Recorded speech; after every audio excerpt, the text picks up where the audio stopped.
What began as a cruel humiliation in front of hundreds of eyes turned into a moment that this college hallway would never forget. Backhand index pointing right before the story begins, tap the finger pointing to the right. Subscribe to Infinity Mind now, like the video, share it with your friends, and write in the comments which story you'd like to hear next.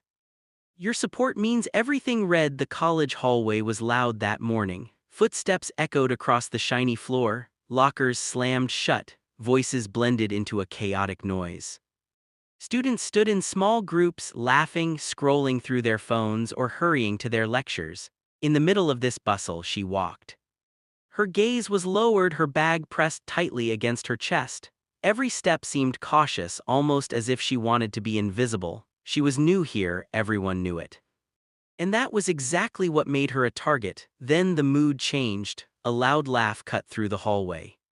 "Hey, watch where you're going, you idiot!" The voice belonged to him, tall, confident, surrounded by two friends who always laughed when he laughed.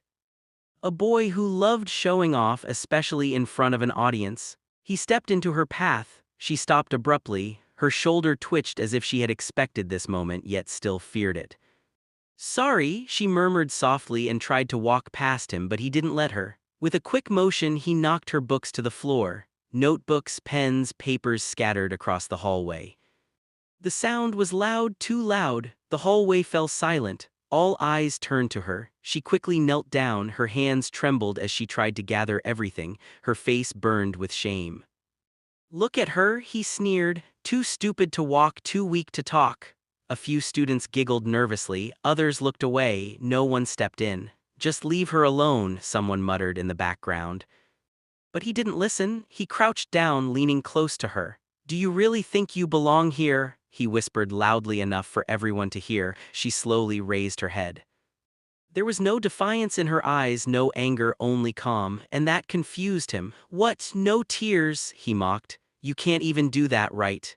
He grabbed one of her notebooks and held it up. "Maybe we should teach her how to behave." Then something unexpected happened. She stood up, slowly, upright. The hallway held its breath. "Give me my notebook back," she said calmly. He laughed loudly. "Or what?" For a moment, nothing happened. Then she took a step forward, not aggressive, not rushed, just determined. "I warned you," she said quietly. He was about to laugh again, but suddenly something changed.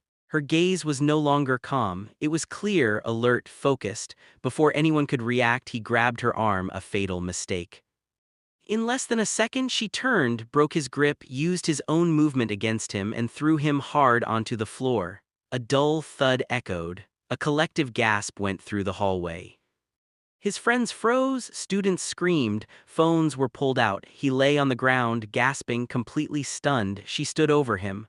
"I just wanted to study here," she said loudly.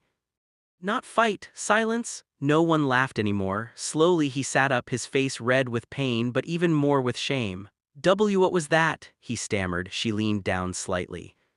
"That was restraint." Then she picked up her books, turned around, and walked down the hallway. No one stopped her. No one said a word. That day, the college hallway learned a lesson: never underestimate someone just because they are quiet. And the school tyrant? He had chosen the wrong victim.